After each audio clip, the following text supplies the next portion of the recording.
आज हम लोगों को पढ़ना है प्रायद्वीपीय भारत के विषय में, और उसमें भी जो पर्वत हैं उसको पढ़ लिया था अच्छे से। आज हम लोगों को प्रायद्वीपीय भारत के मैदान और उत्तर भारत के मैदान के विषय में पढ़ना, अर्थात भारत में जो मैदानी भूभाग है उसको 3 भागों में बांटा गया है। कितने भागों में बांटा गया है? 3 भागों में। 2 भाग प्रायद्वीपीय भारत के हैं और 1 भाग उत्तरी भारत का है। प्रायद्वीपीय भारत के जो मैदान को बांटा गया है, इधर के तट को कहते हैं पश्चिमी मैदान। क्या कहते हैं? पश्चिमी मैदान। और इधर के जो मैदान है उन्हें क्या कहते हैं? पूर्वी मैदान। पूर्वी मैदान। और ऊपर ये जो मैदानी क्षेत्र है इसके नीचे इसको क्या कहते हैं? उत्तरी मैदान। उत्तरी भारत का मैदान कहते हैं। क्लियर? इधर पश्चिमी मैदान, इधर पूर्वी मैदान और इधर उत्तरी मैदान। भारत में 3 प्रकार के मैदान पाए जाते हैं। उत्तर में उत्तरी मैदान, पूर्व में पूर्वी मैदान और पश्चिम में पश्चिमी मैदान। और इनके क्षेत्रों को जो मैदान कैसे निर्मित होता है, जो नदियां यहाँ गिरती हैं या इधर से तट जब समुद्र का पानी आके टकराता है, समुद्र के पानी के टकराने की वजह से यहाँ पर कुछ जलोढ़ निक्षेप होता है, अर्थात जो कचड़े आदि होते हैं नदियां लाके यहाँ पर निक्षेपित कर देती हैं इस क्षेत्र में। या इधर डेल्टा का निर्माण नदियां करती हैं, तो इधर भी अगर डेल्टा का निर्माण होता है तो नदियां क्या ले आएंगी अपने साथ? गाद ले आएंगी। और उस गाद का निक्षेपण करेंगी तो ये क्षेत्र कैसा होगा? उपजाऊ होगा कि नहीं होगा? अर्थात यहाँ पर मैदान का निर्माण होगा, यहाँ पर मैदानी भूभाग का निर्माण होता है। और बताएं, यहाँ पर तमिलनाडु का क्षेत्र जो है पूर्वी तट का, ये तमिलनाडु का क्षेत्र ज्यादा चौड़ा है, बाकी इधर थोड़ा सकरा होता है। ठीक है, अब चलो देखते हैं सबसे पहले पश्चिमी घाट।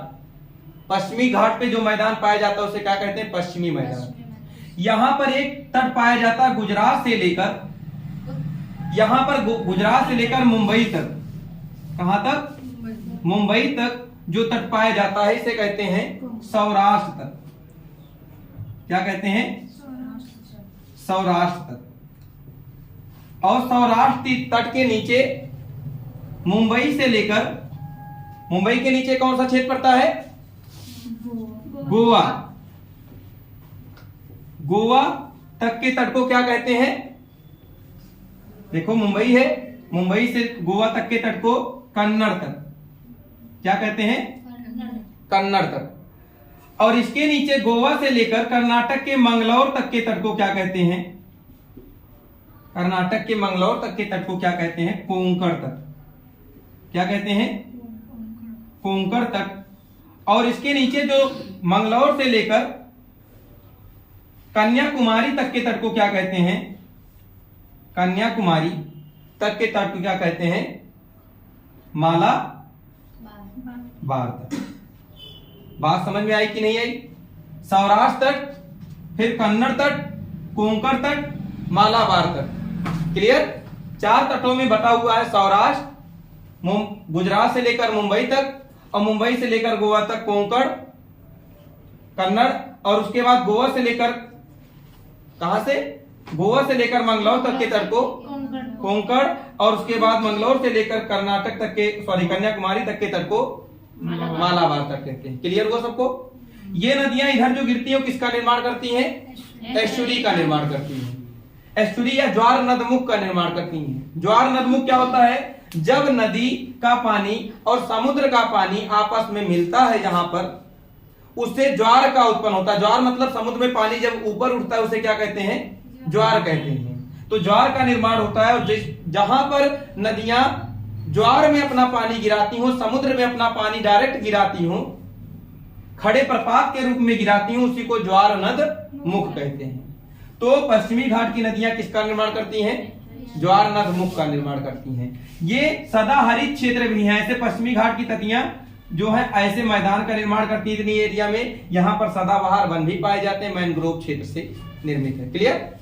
इसी तरीके से पूर्वी घाट की नदियां भी होंगी। पूर्वी घाट की नदियां जो है वो डेल्टा का निर्माण करती हैं। किसका निर्माण करती हैं? डेल्टा का निर्माण करती हैं। और इसको कहें तो पश्चिम बंगाल से लेकर उड़ीसा तक के तट को, कहां तक के तट को? उड़ीसा तक के तट को क्या कहते हैं? उत्कल तट। क्या कहते हैं? उत्कल तट। और इस उत्कल तट के बाद यहां गोदावरी नदी तक के तट को क्या कहते हैं? उत्तरी सरकार तट। क्या कहते हैं? उत्तरी सरकार तट। और इसके बाद कृष्णा नदी, गोदावरी नदी से लेकर कृष्णा नदी तक के तट को क्या कहते हैं? इसको भी किसी नाम से जानते हैं। इसको किस नाम जानते हैं? उत्तरी सरकार एक है, उत्तरी सरकार एक है, दक्षिणी सरकार। और इस कृष्णा नदी के बाद कन्याकुमारी तक के तट को क्या कहते हैं? कोरोमंडल तट। कोरोमंडल तट। फिर से देखो, कहां से? पश्चिम बंगाल से लेके उड़ीसा तक के तट को उत्कल तट कहते हैं। और उड़ीसा से लेकर कृष्णा नदी तक के तट को, यहां तक के तट को क्या कहते हैं? उत्तरी सरकार तट। क्या कहते हैं? उत्तरी सरकार तट। उड़ीसा से लेकर कृष्णा नदी के डेल्टा के क्षेत्र तक के तट को क्या कहते हैं? उत्तरी सरकार तट। और उसके बाद इस कृष्णा नदी की डेल्टा से लेकर कन्याकुमारी तक के तट को क्या कहते हैं? कोरोमंडल तट। बात सबको समझ में आई? अब बेटा इसमें देखो, लेकिन ये क्षेत्र उपजाऊ कौन सा क्षेत्र है? जहां पर डेल्टा बनाएंगी वो क्षेत्र उपजाऊ होगा। पूर्वी क्षेत्र में जो तमिलनाडु का क्षेत्र होता है, यहां पर मैदानी भूभाग ज्यादा चौड़ा है। कहां पर ज्यादा चौड़ा है? तमिलनाडु में। अगर प्रश्न आएगा पूर्वी भाग के मैदान में कौन सा क्षेत्र ज्यादा चौड़ा है, तो तमिलनाडु का क्षेत्र, यहां पर मैदान की चौड़ाई ज्यादा है। और इधर हम कहें नदियों का ढलान जो है दक्षिण भारत में किधर से किधर को है, तो पश्चिम से पूर्व की ओर है। किधर है? पश्चिम से पूर्व की ओर है। दक्षिण भारत की नदियों का ढलान किधर है? पश्चिम से पूर्व की ओर। याद रहेगा। इसके बाद अब आते हैं हम लोग कहां पर? उत्तरी मैदान पर। ये हो गया पश्चिमी मैदान, ये हो गया पूर्वी मैदान। अब आते हैं उत्तरी मैदान पर। अच्छा, यहां पर भी मैनग्रोव पाए जाते हैं, कृष्णा नदी की डेल्टा पर या गोदावरी नदी की डेल्टा पर, यहां पर भी मैनग्रोव पाए जाते हैं। अब आते हैं हम लोग यहां पर जहां पर हिमालय पड़े हुए थे। हिमालय के दक्षिण में बेटा सबसे हिमालय की तीसरी श्रेणी हम लोग पढ़े थे, शिवालिक हिमालय, सबसे नवीनतम है ना। और इसके नीचे जब अगर हिमालय यहां पर खत्म होगा तो मैदान पाया जाएगा। और यहां पर नदियां भी ऐसे बहती रहती हैं, बहती है ना। हिमालय को काट कर नदियां बहती हैं, जिसको पूर्ववर्ती नदियां कहते हैं। ये नदियां जब आ करके पहुंचती हैं हिमालय के बाहर, तो अपने साथ कंकड़ वगैरह लेकर के चलेंगे कि नहीं चलेंगे? जब कंकड़ आदि लेकर के चलती हैं तो सबसे पहले ये बड़े बड़े पत्थरों से निर्मित मैदान ऐसे बनाती हैं। कंकड़ जैसे आप पानी, अगर कंकड़ भरे पानी को डालो तो कंकड़ पहले रुक जाएगा पानी और आगे निकल जाएगा ना। तो सबसे पहले कंकड़ वगैरह जो होते हैं वो सब रुक जाते हैं। क्लियर?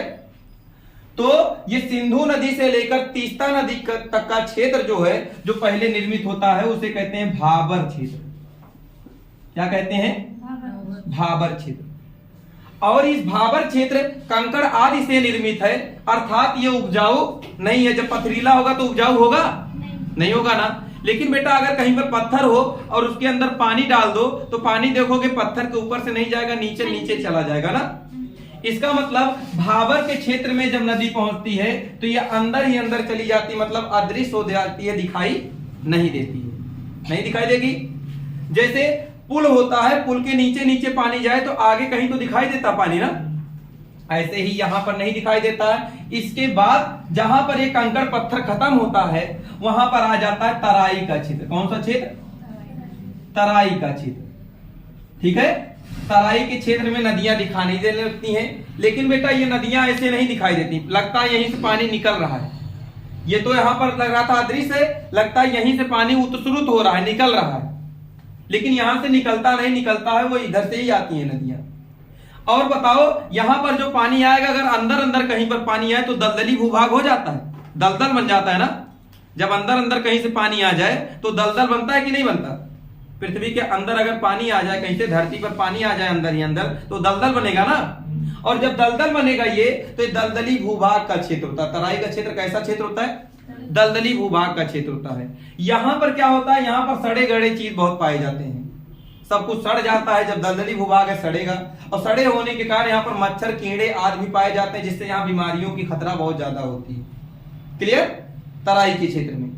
और इसके नीचे जो क्षेत्र पाया जाता है उसे कहते हैं बांगर का क्षेत्र। क्या कहते हैं? बांगर का क्षेत्र। और बांगर सॉरी बेटा ये खादर का क्षेत्र पाया जाता है। ठीक है, खादर का क्षेत्र कौन सा होता है? जैसे नदी बही और नदी के आसपास देखो कि हमेशा नवीन मिट्टी का निर्माण करती रहती है नदी ना, करती रहती है कि नहीं करती रहती?